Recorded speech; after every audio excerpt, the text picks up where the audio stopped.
Puji nama Tuhan, saudara-saudaraku yang dikasihi oleh Tuhan. Kita sudah menaikkan puji-pujian dan penyembahan. Saatnya kita semua akan membuka hati kita. Kita akan menerima kebenaran firman Tuhan. Karena itu mari kita bangkit berdiri semuanya dan kita menghadap Tuhan, kita berdoa supaya firman Tuhan yang kita terima hari ini benar-benar menjadi satu pewahyuan dalam hidup kita. Mari kita bangkit berdiri, kita berdoa. Bapa dalam surga, kami mengucap syukur. Tiba saatnya kami membuka hati kami untuk kami menerima kebenaran firman-Mu. Mari Tuhan, urapi hamba-Mu yang menyampaikan firman-Mu, juga urapi kami semua. Kami buka hati kami, biarlah firman ini benar-benar kami mengalami Tuhan. Dan dengan firman ini, hidup kami tidak binasa, hidup kami diberkati Tuhan. Walaupun pada masa-masa sukar yang kami hadapi ini, tetapi Tuhan terus memelihara kami dengan sempurna. Di dalam nama Yesus Kristus Tuhan kami sudah berdoa.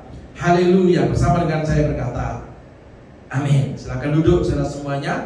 Saudaraku semua, jemaat IHK dimanapun Anda berada, hari ini kita memasuki minggu pertama di bulan Juli. Nah, bulan Juli ini kita akan membahas suatu tema besar, yaitu kunci inovasi adalah ketika kita mau belajar. Saya ulangi, kunci inovasi adalah ketika kita mau belajar. Nah, subtema yang saya sampaikan di minggu pertama ini, dan saya juga perlu mengingatkan kepada kita karena kita minggu pertama ada perjamuan kudus. Saya minta semuanya menyiapkannya dan kita menyongsong perjamuan kudus ini sebagai sebuah sakramen yang sakral, saudara-saudara. Nah, sambil kita mempersiapkan perjamuan kudus, kita juga belajar firman Tuhan. Saya akan memberikan satu judul dalam minggu pertama ini tentang firman Tuhan yang saya sampaikan, yaitu belajarlah agar tidak hancur lalu binasa. Nah, saudara, saya akan mengajak saudara semua untuk membuka Alkitab kita di dalam Injil Lukas pasal yang ke-14. Injil Lukas pasal yang ke-14 ayat yang ke-28 sampai yang ke-33. Saya akan membacakan buat kita semua, saudara-saudara. Ayat yang ke-28 dari Injil Lukas pasal yang ke-14. Sebab siapakah di antara kamu yang kalau mendirikan sebuah menara tidak duduk dahulu membuat anggaran biayanya? Kalau cukup uangnya untuk menyelesaikan pekerjaan itu. Ayat yang ke-29, supaya jika ia sudah meletakkan dasar dan tidak dapat menyelesaikannya, jangan-jangan semua orang yang melihatnya mengejek dia sambil berkata, orang itu mulai mendirikan tetapi ia tidak sanggup menyelesaikannya. 31, atau raja manakah yang kalau mau pergi berperang melawan raja yang lain tidak duduk dahulu untuk mempertimbangkan apakah dengan 10.000 orang ia sanggup menghadap lawan dan mendatanginya dengan 20.000 orang. Ayat 32, jikalau tidak, ia akan mengirim utusan selama musuh itu masih jauh untuk menanyakan syarat-syarat perdamaian. Demikian pula lah tiap-tiap orang di antara kamu yang tidak melepaskan dirinya dari segala miliknya, ia tidak dapat menjadi muridku. Nah, saudara-saudara, sebetulnya ayat firman Tuhan ini, kalau kita melihat ayat sebelumnya, Tuhan Yesus berkata tentang bagaimana menjadi seorang muridnya Tuhan. Yang seorang murid itu memiliki sebuah syarat adalah melepaskan segala sesuatu yang dimilikinya. Nah, baru Tuhan Yesus berkata, kamu layak menjadi muridku. Saudara-saudara, ini sangat baik. Kata murid itu bicara tentang bagaimana kita harus menanggalkan keakuan kita, bagaimana kita harus merasa belum cukup. Dalam bahasa lain dikatakan kita merasa bodoh. Ya. Nah, ini yang harus dimiliki oleh seorang murid, saudara-saudara. Nah, kalau kita memiliki sikap-sikap yang seperti itu, kita mau belajar, maka dengan kita mau belajar, secara tidak langsung kita mempersiapkan masa depan kita, saudara-saudara. Nah, Tuhan mau kita tidak terlena pada masa depan. kita tidak membanggakan masa lalu. Saudara masih ingat bahwa waktu itu ada 3. Yang pertama masa lalu, lalu yang kedua hari ini, dan yang ketiga adalah masa yang akan datang. Saudara, nah, Tuhan memang pernah ada di masa lalu dan bekerja di masa lalu. Tetapi hari ini Dia tidak ada di masa lalu. Hari ini Dia ada bersama dengan kita, berjalan ke depan, menuntun kita, mengajarkan kita, membuat kita, memberikan kepada kita di dalam perjalanan kita ini mencapai masa depan yang gilang gemilang. Berikan tepuk tanganmu yang paling meriah untuk Tuhan. Karena itu Tuhan menjadi guru bagi kita. Tuhan mengajarkan kepada kita sesuatu supaya kita bisa mendengar. Di dalam beberapa waktu yang lalu, 1,5 tahun yang lalu, waktu gereja kita masih on-site karena belum ada pandemi yang melanda dunia, seringkali kita pada waktu ibadah kita mengikrarkan namanya ikrar murid Yesus. Salah satu ikrarnya berkata, kami memiliki telinga seorang murid untuk mendengar firman Tuhan lalu mengerjakannya. Saudara, jadi Tuhan mau kita memiliki telinga seorang murid, ya, untuk mendengar ajaran-ajaran guru kita yang agung, yaitu Tuhan Yesus Kristus, lalu kita mengerjakan perintah-perintahnya. Pada waktu kita mengerjakan perintah-perintah Tuhan, di situ ada inovasi-inovasi yang terjadi. Nah, pada waktu inovasi terjadi, maka inovasi itu berjalan ke depan. Bukan kita inovasi mengerjakan apa yang lampau, saudara. Inovasi itu bicara kita mengerjakan sesuatu hari ini ke depan bersama dengan Tuhan. Supaya apa? Supaya kita menjadi orang yang benar-benar hidup di dalam anugerah Tuhan, diberkati Tuhan. Ya, walaupun masa pandemi, masa sukar seperti ini, tapi kita semuanya tetap diberkati. Kita menjadi anak-anak Tuhan yang jadi kepala dan bukan jadi ekor, naik terus dan tidak pernah turun. Berikan tepuk tanganmu yang paling meriah untuk Tuhan kita yang dahsyat. Haleluya. Saudara, sebelum kita masuk di dalam pembahasan akan ayat yang kita baca tadi, saya terkejut menemukan catatan saya sendiri. Catatan ini saya bikin beberapa tahun yang lalu, saya lupa. Ya. Tetapi setelah saya membuka buku, ya, buku saya yang kuno gitu, ya, tulisannya itu mengejutkan saya. Salah satu bunyinya seperti ini, saudara.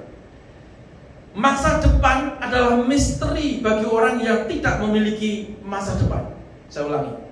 Masa depan adalah suatu misteri bagi orang yang tidak memiliki masa depan. Kenapa? Ya. Lalu saya memikirkan kapan ya saya tulis ini. Lalu saya ingat pada waktu saya mendengarkan firman Tuhan, ya. Dan waktu itu kalau tidak keliru yang khotbah Pastor Fendi, ya. Dan saya mencatat ini, saudara, dan terus ini terngiang-ngiang di dalam batin saya. Kenapa masa depan itu merupakan suatu misteri bagi orang yang tidak memiliki masa depan? Karena orang yang tidak memiliki masa depan adalah orang yang sembrono dengan hidup hari-hari ini. Orang yang tidak mau belajar. Bahkan orang yang tidak mau belajar seperti judulnya tadi adalah orang yang siap hancur, ya, dan siap binasa. Apalagi dalam menghadapi hari-hari seperti ini.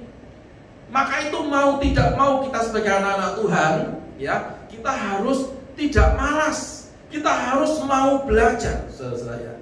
Nah, karena masa depan yang cerah, masa depan yang baik itu bukan hanya sekedar diimpikan, tetapi harus kita persiapkan, harus kita mulai kerjakan hari ini, dan harus kita mendengar banyak masukan, yang termasuk orang-orang yang kita tuakan, para senior yang sudah berhasil, juga termasuk paling tidak dan yang sangat luar biasa adalah kita mendengarkan ajaran guru kita yang agung, yaitu Tuhan Yesus Kristus. Nah, dengan demikian, saudara, maka kita menggarisbawahi judul tadi, ya, kunci inovasi adalah ketika kita mau belajar, mendengar, lalu mengerjakan apa yang kita dapatkan dari Tuhan kita Yesus Kristus.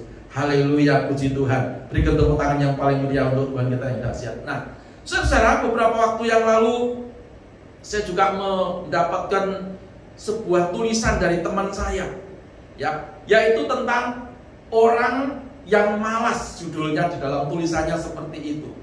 Lalu ada postingan manusia purba, saudara ya, dan dia memberikan satu penjelasan ya. Ada satu manusia purba yang dinamakan Homo erectus. Nah, Homo erectus ini adalah jenis manusia purba yang didapatkan ya, konon kabarnya adalah di semenanjung Arab, saudara. Diselidiki oleh beberapa peneliti dan waktu itu sekitar Agustus 2018 dipublish ya. Ternyata ini sebetulnya adalah orang yang hebat ya, manusia purba yang luar biasa ya. Dia suka tinggal di pinggir-pinggir sungai ya. Tetapi apa yang terjadi? Sekarang sudah punah ya. Dan diselidiki kenapa dan mengapa terjadi kepunahan ya. Jawabannya adalah karena Homo erectus ini adalah jenis manusia purba yang tidak mau mengerjakan apa-apa, yang sifatnya hanya menunggu ikan yang dari sungai itu melompat ke daratan baru dia makan. Tidak disebutkan apakah waktu dia makan ikan itu ikannya dibakar atau dimakan mentah-mentah, tidak disebutkan. Nah saudara, sehingga karena dia suka menunggu, tidak mau berinovasi, tidak mau mengerjakan sesuatu, lama-lama Homo erectus ini punah, saudara ya. Nah, dan ada manusia purba jenis lain ya. Salah satunya adalah Homo sapiens ya. Kalau saudara ke Trinil daerah Jawa Tengah sana ya, di sana ada ada seperti museum begitu yang menceritakan tentang Homo sapiens, saudara. Homo sapiens ini adalah jenis manusia purba, jenis manusia ya zaman dahulu yang diyakini itu adalah merupakan bapaknya atau cikal bakalnya manusia modern. Salah satunya tentunya bukan hanya Homo sapiens saja, saudara. Tetapi ini ciri khasnya adalah ini manusia purba ini yang giat bekerja, suka hidup berpindah-pindah, suka naik gunung, turun jurang, suka mengerjakan sesuatu. Sehingga apa? Karena dia tidak malas, suka mengerjakan sesuatu, mau belajar, maka Homo sapiens ini diyakini menurunkan manusia-manusia modern. Ya, saya tidak berkata apakah saya dan saudara juga keturunan dari Homo sapiens, saya tidak tahu. Tapi yang jelas saya hanya mau menyebutkan bahwa ternyata manusia purba jenis Homo sapiens ini diyakini beberapa orang, beberapa peneliti adalah menurunkan atau cikal bakal adalah manusia-manusia modern yang hari ini ada. So, dari dua hal ini ada sebuah perbedaan yang luar biasa. Karena itu Tuhan memperingatkan kepada kita ya, kalau kita mau hidup diberkati Tuhan, kalau kita mau memiliki masa depan yang baik, kalau kita mau memiliki masa depan yang tidak amburadul ya, maka kita harus mau belajar. Sekali lagi, penikupnya adalah sebetulnya ya segala sesuatu harus ditinggalkan untuk mengikut Yesus ya, untuk menjadi murid Yesus. Murid itu mau belajar ya. Kalau tidak mau belajar itu namanya bukan murid. Guru saja dituntut untuk belajar. Karena itu ya antara murid dan guru harus sama-sama belajar. Ya, puji Tuhan. Nah, sekarang kita mau melihat, kalau tadi Tuhan berkata di dalam Lukas pasal yang ke-14 ayat yang ke-28 sampai yang ke-33, dan diakhiri ayat yang ke-33 dikatakan, demikian pula lah tiap-tiap orang di antara kamu yang tidak melepaskan dirinya ya dari segala miliknya ya, tidak, maka orang itu yang tidak dapat menjadi muridku ya. Jadi kalau kita mau menjadi murid Yesus ya, kita mau memiliki inovasi masa depan yang baik, maka kita harus memiliki hati seorang murid. Nah, kita harus mau belajar, saudara-saudara ya. Katakan sama-sama, aku harus mau belajar ya. Kita belajarnya bukan dari luar, kita belajarnya bukan dari dunia ini. Oke, untuk membalansing, untuk supaya kita hidup seimbang. Tetapi seringkali saya berkata di mimbar ini bahwa kita harus menjadi orang-orang yang seimbang ya. Kita juga harus menyembah Tuhan, percaya kepada Tuhan. Di sisi lain kita juga harus bekerja, mengerjakan sesuatu yang itu menghasilkan berkat, menghasilkan hasil, yang menghasilkan rezeki untuk kita semuanya. Saudara, Jadi kehidupan kita harus seimbang. Maka mau tidak mau, kita harus mau belajar, saudara. Ketika kita tidak mau belajar, tadi Alkitab berkata, maka kita nggak layak jadi murid Tuhan. Kalau hidup kita nggak layak jadi murid Tuhan, nah kita murid siapa, saudara? Artinya kita bukan murid Tuhan. Padahal kita sering kali, ya, pada waktu kita menyembah Tuhan, kita berkata, ya Bapa, Bapa, ini aku anakmu. Saudara, mari kalau kita berkata, engkau Bapa, aku anak, engkau guru, aku murid, mari kita belajar supaya kita tidak hancur, supaya kita tidak binasa. Sekali lagi, apalagi menghadapi hari-hari yang sukar seperti ini. Paparan virus kita sudah lihat di mana-mana, ya. Bahkan dikatakan ada varian baru, namanya varian Delta, yang dikatakan kecepatan penularannya itu 10 kali lebih cepat daripada tipe-tipe yang lain, tipe-tipe pendahulunya. Banyak profesor yang testimoni atau menjelaskan di media-media sosial, di televisi. Orang pintar pada berkata bahwa ketika kita keluar rumah kita harus memakai masker double, ya, tidak bisa 1 lapis lagi, 2 lapis. Kenapa? Karena ini virus ini, ya, saya tidak tahu karena belum ada tinjauan ilmiah yang berkata bahwa apakah virus ini menular melalui udara, saudara. Tetapi yang jelas banyak kasus, ya, di mana-mana, termasuk di DKI Jakarta. Saudara, kita lihat, maka itu ayo kita menjadi orang yang menjaga kesehatan kita. Dalam beberapa waktu yang lalu saya juga mengirimkan pesan gembala. Bagaimana banyak sekali kawan-kawan kita, teman-teman saya, latar belakang saya dari paramedis. Jadi kalau saya berkata seperti ini ada dasarnya. Mereka berkata, aku capek. Ya, setiap hari saya melihat begitu banyak orang yang menderita kena virus. Sementara kita yang bukan paramedis begitu amat gampangnya menggampangkan dan tidak mau belajar dari sebuah peristiwa yang ada. Ya. Bahkan berkata, oh tidak apa-apa, mari kita terus ibadah on-site. Kita hadapi semua dengan iman. Saya mau berkata, apakah iman itu seperti itu, saudara? Apakah tidak seharusnya kita belajar? Kasihan para medis, Bapak Ibu, saudara, dengarkan saya bicara. Kasihan sahabat-sahabat kita, para dokter, perawat, yang mantri di rumah sakit, di puskesmas, kasihan mereka semua. Berapa banyak dari sahabat-sahabat kita yang berguguran, sementara kita mengentengkan itu semua, menggampangkan itu semua. Bahkan ada orang berkata, sok, saudara-saudara, ya, sekolah kesehatan tidak pernah, tapi kalau ngomong virus, ya, profesor saja sepertinya kalah dengan Anda. Saudara, mari kita rendah hati, kita mau belajar akan peristiwa ini, supaya kita layak disebut murid Kristus. Tinggalkan keangkuhan kita, tinggalkan keakuan kita, ya, supaya kita tidak binasa, tidak hancur, dan supaya kita memiliki masa depan yang baik. Kita berinovasi bukan nanti, tapi dimulai hari ini. Maka itu saya memberikan 3 syarat, 3 kunci agar kita bisa hidup baik, ya, tidak hancur dan tidak binasa. Kita akan membaca di dalam Lukas pasal yang ke-18 di ayat yang ke-28 sampai 30. Saya akan ulangi bacaan ini. Sebab siapakah di antara kamu yang jikalau mendirikan sebuah menara tidak duduk dahulu membuat anggaran bayarannya atau biayanya? Kalau cukup uangnya untuk menyelesaikan pekerjaan itu, supaya jika ia sudah meletakkan dasarnya, maksudnya sudah taruh fondasi, ya, dan tidak dapat menyelesaikannya, jangan-jangan semua orang melihatnya dan mengejek dia sambil berkata, orang itu mulai mendirikan tetapi ia tidak sanggup menyelesaikan. Hei, malu. Saudara, apa yang harus kita lakukan dari bacaan ini?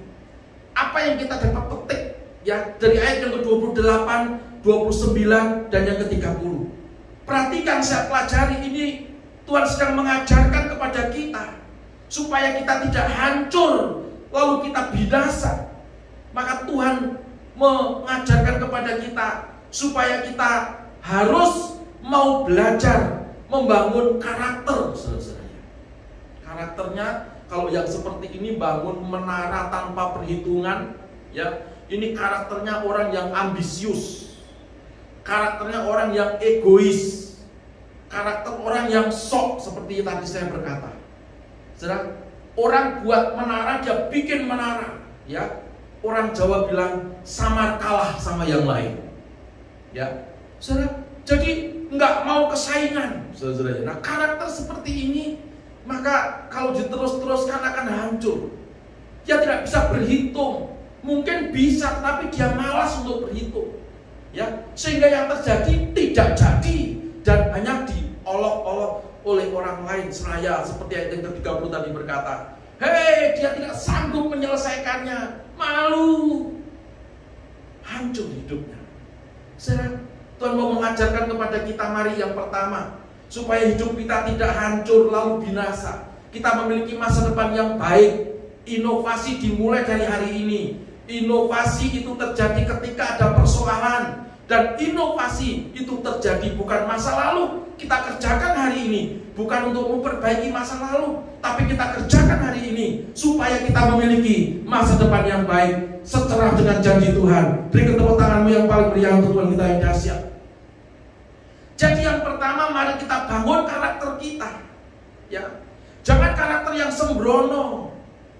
Oh, nggak ada virus Pak, nggak apa-apa.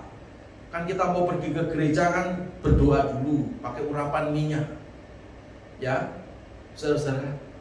Baik, bahkan teman saya juga berkata kepada saya, Singapura sudah mengumumkan, ya, sudah menganggap varian Delta ini seperti influenza biasa.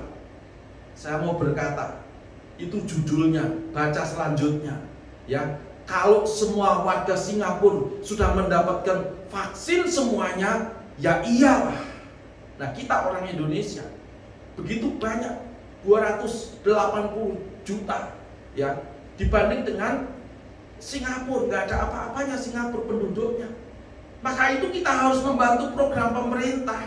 Kita harus belajar, jangan sombong, ya, jangan egois. Kasihan para medis, kasihan para dokter, kasihan mereka yang merawat orang-orang sakit, kasihan keluarga yang juga sakit, kasihan para penderita-penderita.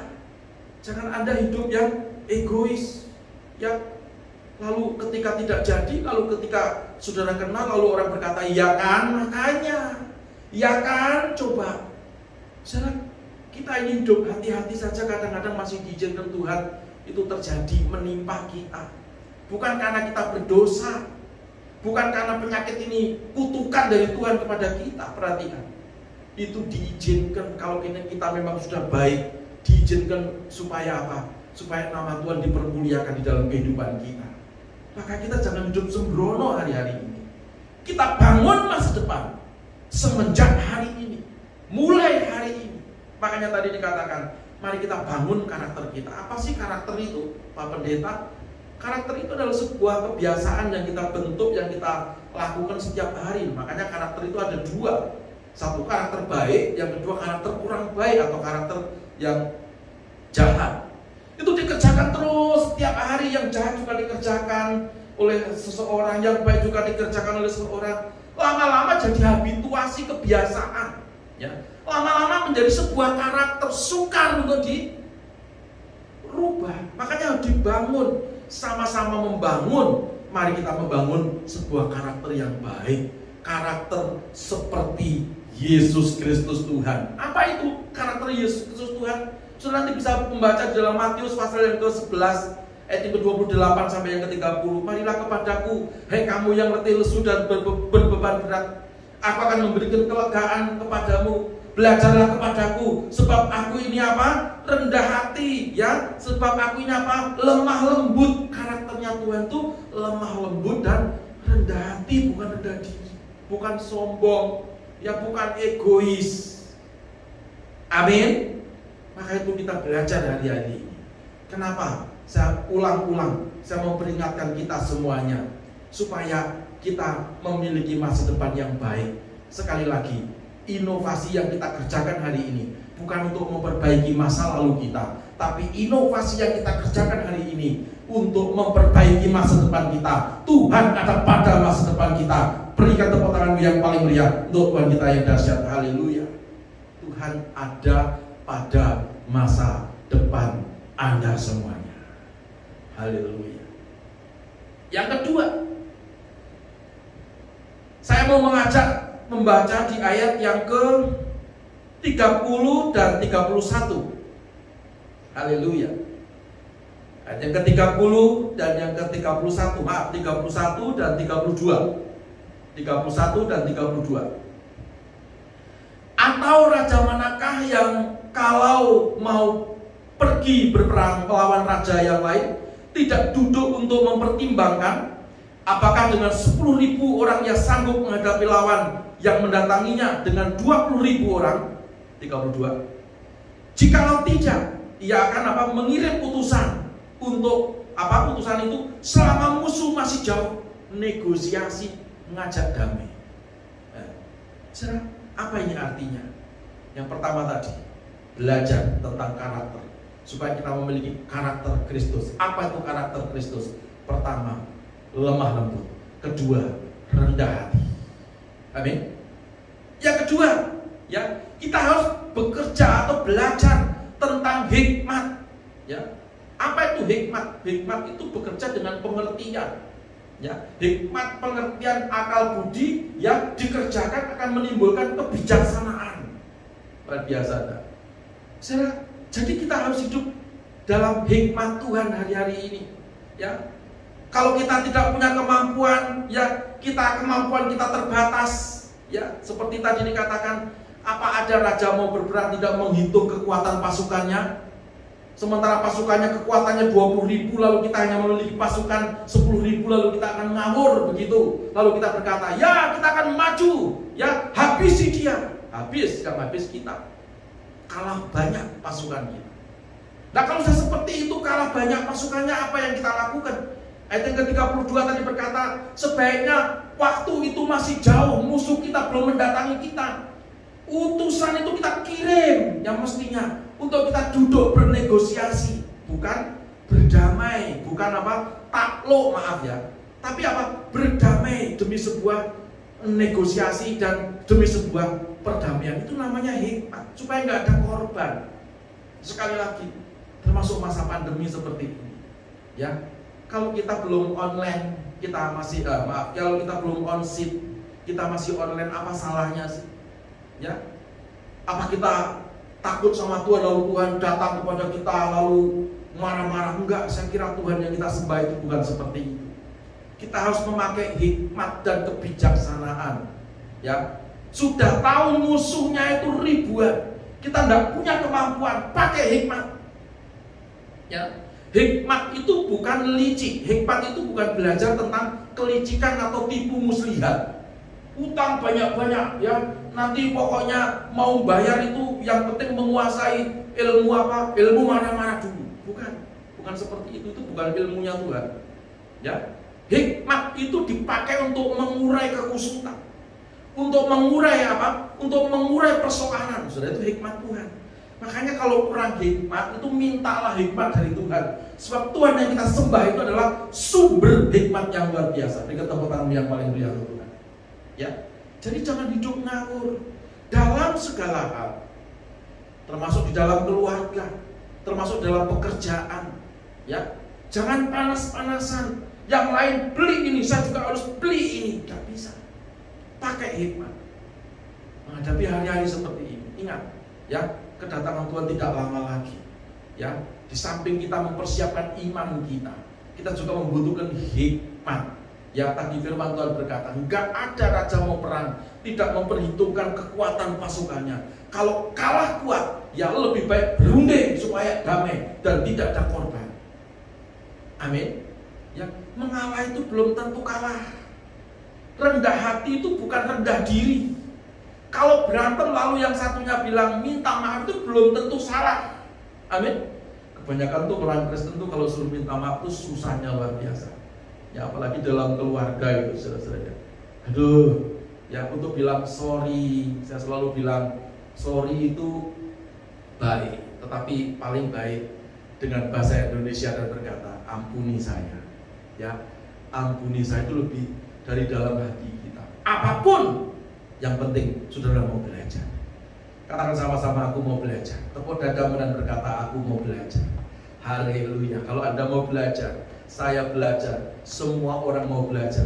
Saya percaya semua orang memiliki masa depan yang baik. Tuhan ada pada masa depanmu. Beri tepuk tanganmu yang paling meriah untuk Tuhan kita yang dahsyat. Haleluya.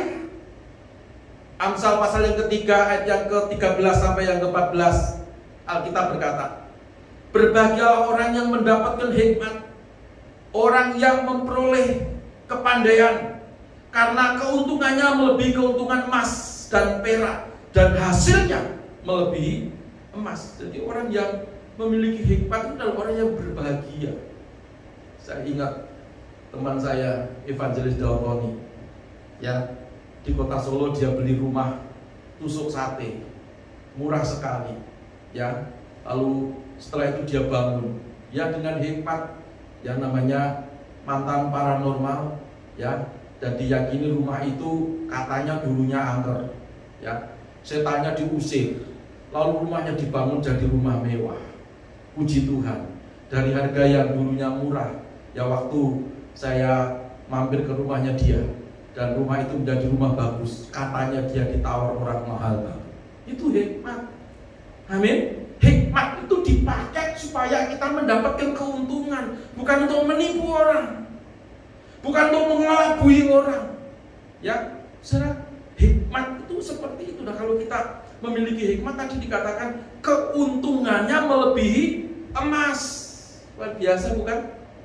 Nah, masa-masa seperti ini saya juga perlu peringatkan. Amsal pasal yang ke-27 ayat yang ke-12 juga berkata, kalau orang bijak melihat malapetaka, bersembunyilah dia.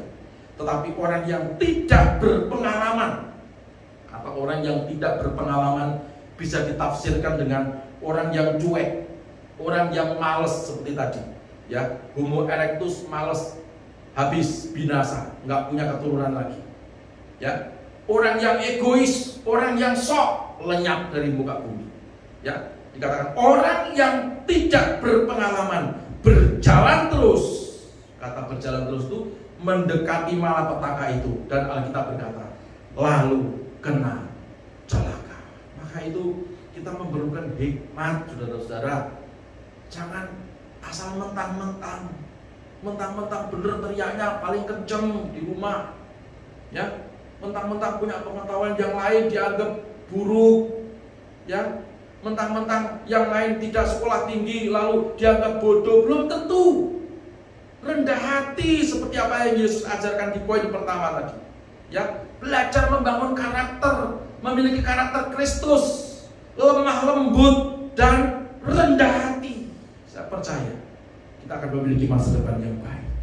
Sekali lagi, inovasi bukan buat masa lalu, inovasi untuk masa depan. Beri tepuk tanganmu yang paling meriah untuk Tuhan kita yang dahsyat. Haleluya. Yang ketiga, yang terakhir, sebelum kita masuk dalam sakramen perjamuan kudus, ayat yang ke-33. Mari saya ulangi ayat yang ke-33.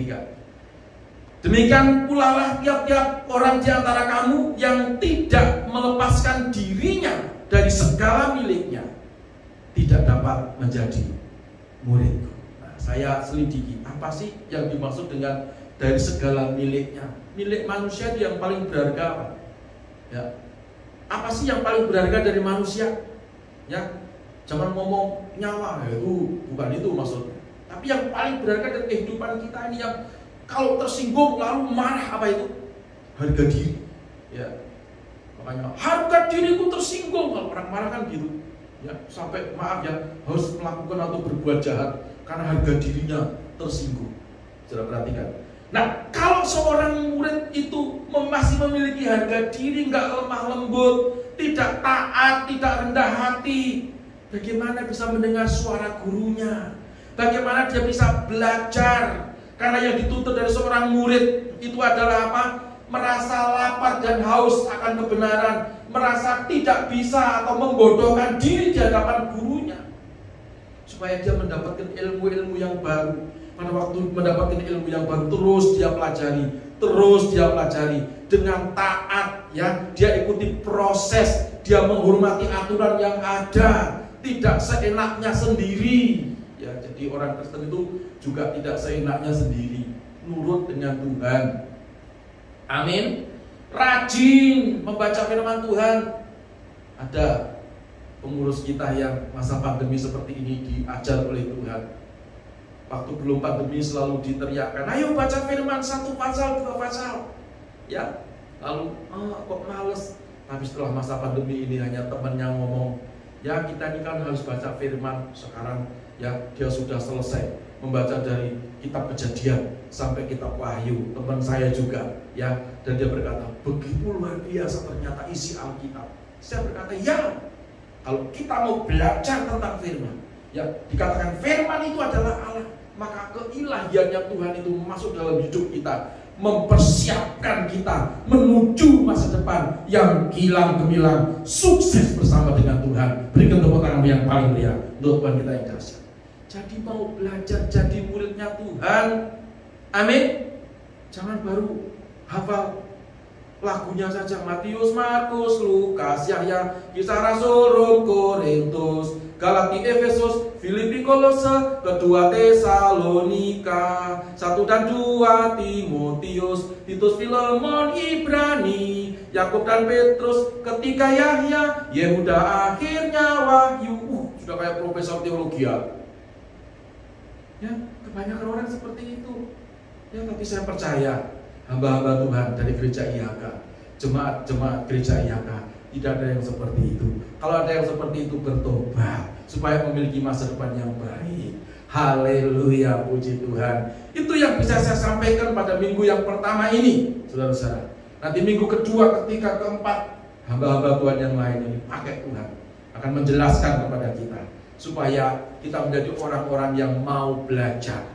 Kunci inovasi ya adalah mau belajar, tema kita bulan ini. Nah, saudara-saudara, itu yang bisa saya sampaikan. Mari kita bangkit berdiri dalam hadirat Tuhan. Haleluya. Kita akan tundukkan kepala, kita berdoa. Lalu saya minta semua persiapkan, terutama kepala-kepala keluarga, siapkan perjamuan kudus kita, ya. Siapkan hosti dan anggur. Tidak ada hosti, saya suka bicara substitusi dengan yang lain. Tidak ada anggur, substitusi dengan yang lain. Bisa pakai air teh dan seterusnya. Kita berdoa terlebih dahulu. Bapa, kami mengucap syukur, firman-Mu sudah kami dengarkan. Dan kami berdoa supaya firman ini tidak sia-sia. Kami dengarkan lalu kami simpan di dalam hati kami. Kami mau belajar Tuhan, supaya kami tidak hancur dan tidak binasa. Sebab itu mari Roh Kudus kuatkan dan teguhkan kami. Ajarkan dan berikan kami kekuatan untuk menjadi pelaku-pelaku kebenaran firman Tuhan. Terima kasih Bapa di surga. Demi nama Yesus kami berdoa, sama-sama berkata amin. Puji Tuhan. Nah, sekarang mari ambil hosti, dan saudara bisa ambil juga anggur. Kita berdoa. Ini bukan hosti biasa, bukan roti biasa, tetapi adalah benar-benar tubuh Kristus. Puji Tuhan. Ini juga bukan anggur biasa, tetapi adalah benar-benar darah Yesus. Saya mau berdoa supaya pada waktu Anda mengikuti perjamuan kudus, yang belum siap apapun yang ada, mau dengan air putih juga boleh. Ya, saya berdoa, engkau yang sakit stroke, engkau yang terpapar virus COVID, yang corona, engkau yang cancer, engkau yang sakit jantung, engkau yang tekanan darah tinggi, engkau yang tekanan darah rendah, perhatikan. Kau sudah mendengar firman Tuhan, ada inovasi. Kita belajar, dan saya berdoa dengan sakramen perjamuan kudus ini, engkau yang sakit disembuhkan oleh Tuhan. Sekali lagi, kita bangkit berdiri dalam hadirat Tuhan.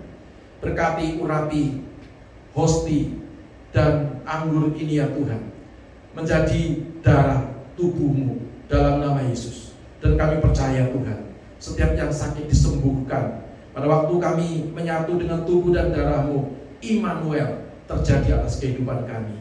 Terima kasih Bapa di surga. Terima kasih Roh Kudus. Demi nama Yesus Tuhan kami berdoa. Haleluya. Amin. Saudara-saudara, mari engkau angkat tinggi tubuh Kristus. Haleluya. Siapkan hatimu. Saya akan membacakan firman Tuhan. Sebab apa yang telah kuteruskan kepadamu telah aku terima dari Tuhan, yaitu bahwa Tuhan Yesus pada malam waktu ia diserahkan, ia mengambil roti, dan setelah itu ia mengucap syukur atasnya. Ia memecah-mecahkannya dan berkata, inilah tubuhku yang diserahkan bagi kamu. Perbuatlah ini menjadi peringatan akan aku. Saudara yang dikasihi oleh Tuhan, apakah engkau percaya dengan imanmu? Yang engkau angkat dengan tangan kananmu tinggi di atas kepalamu, itu adalah benar-benar tubuh Kristus. Mari kita jawab dengan iman kita. Amin. Kita makan bersama-sama dalam nama Tuhan Yesus Kristus. Haleluya. Puji Tuhan. Puji Tuhan. Haleluya. Mari sekarang kita angkat hosti darah Yesus dengan tangan kanan kita di atas kepala kita. Lalu taruh tangan kirimu di dada. Puji Tuhan. Inilah darah Yesus yang dicurahkan bagi kita semuanya. Firman Tuhan berkata, demikian juga ia mengambil cawan sesudah makan, lalu berkata, cawan ini adalah perjanjian baru yang dimeteraikan oleh darahku. Perbuatlah ini setiap kali kamu meminumnya, menjadi peringatan akan aku. Saudara yang dikasihi oleh Tuhan, apakah engkau percaya dengan imanmu yang engkau angkat dengan tangan kananmu tinggi di atas kepalamu? Itu adalah benar-benar darah Yesus. Jawab bersama dengan saya dengan iman. Amin. Mari kita minum darah Yesus di dalam nama Tuhan Yesus Kristus.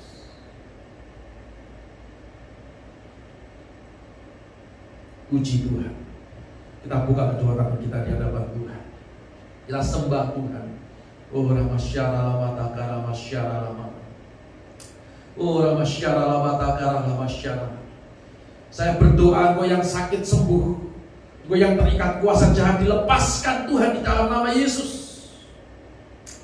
Bahkan engkau yang mengalami persoalan utang piutang, tidak bisa membayar utangmu, Tuhan berikan kemampuan, Tuhan berikan inovasi yang baru. Yang penting Anda mau belajar. Dan dengan tubuh dan darah Yesus yang sudah kita nikmati hari ini, maka ada mujizat terjadi atas hidupmu di dalam nama Yesus Tuhan. Terima kasih Bapak. Keluarga-keluarga yang hancur, Tuhan pulihkan hari ini. Engkau datang memulihkan Tuhan. Kami percaya umat-umat-Mu mau memiliki telinga seorang murid, mau belajar dari Tuhan, rendah hati dan lemah lembut, supaya firman itu terus bekerja dalam hidup kami, mengubah dari yang tidak mungkin menjadi mungkin, sehingga kami memiliki masa depan yang baik bersama dengan Tuhan. Terima kasih Bapa di surga. Terima kasih Tuhan Yesus. Terima kasih Roh Kudus. Inilah doa kami. Dan kami percaya kami semua diberkati oleh Tuhan. Di dalam nama Tuhan Yesus Kristus kami sudah berdoa. Haleluya. Sama-sama berkata amin.